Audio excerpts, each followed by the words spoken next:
Okay, folks, so I'm back. This is the second video for today. I really wasn't very happy with the first one I did this morning. My voice sounded crappy. Wasn't pronunciating my words very clearly. And personally, I couldn't understand what I was saying. So probably you guys are probably the same way. Sorry, I've lost my mic. Okay, so hopefully hopefully I fixed that. Anyways, and also it just went on way too long. What I want to do is I want to keep these around 7 minutes, and that last one took like 14. So we'll start with this one. This is also from Martin Armstrong Economics webpage. So it says, comment, Martin, I must admit that I have never read NATO Article 5 until this morning while reading your post from yesterday. Looking at the actual wording, it seems to me that the whole article revolves around one little word, namely it. In this case, it refers to NATO members. In the case of an attack on other members.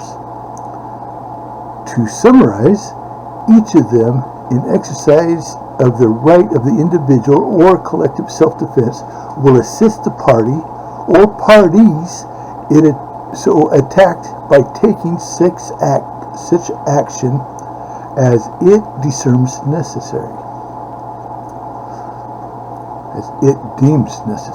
Excuse me. Thus, each member nation is neither bound nor sworn to join into any attack, but only bound to take whatever action it feels necessary. For example, a member nation could limit its support to humanitarian aid. Furthermore, if a member nation believes any NATO nation provoked the attack or believed the attack was a false flag, then the member nation could deem that no action was necessary at all except to discuss terms of peace. You certainly have more experience in the law, but am I mistaken here? Sign DP. Okay, so Martin's reply is, that is very correct. Trump would not be bound to join World War III. That is why they are scheming to try and delay his inauguration so that they can invoke Article 5 just for the record.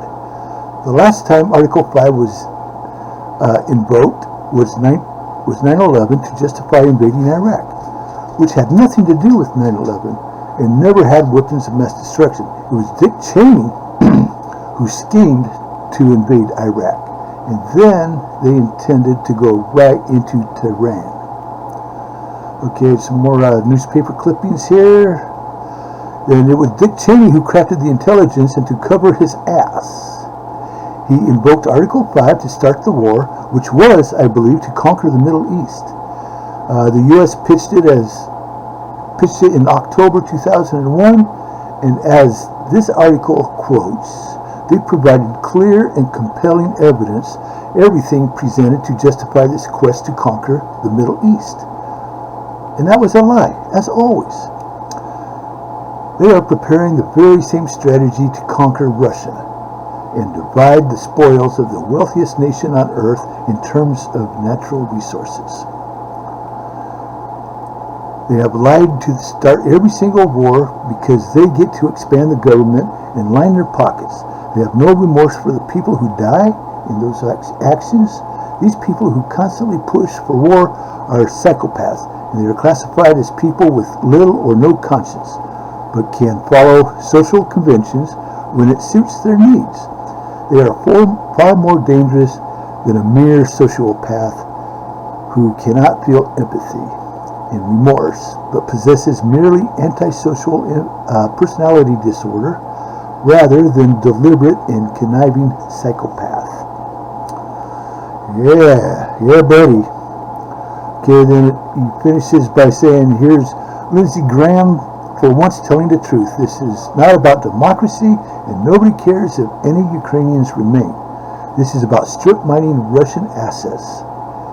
they will invoke Article 5, and the main country NATO is pushing to be the attack dog is who? That's right, it's Poland. Okay, so that's quite a take. And basically, when it goes on to say that the government is just lying to us, I believe that totally, because in my experience, that's all that happens. Okay, so I'm going to end it here, and we'll get back. I'll get back to you probably tomorrow, maybe later on today. Okay, so thanks for listening, and be careful. It's a jungle out there. All right, bye.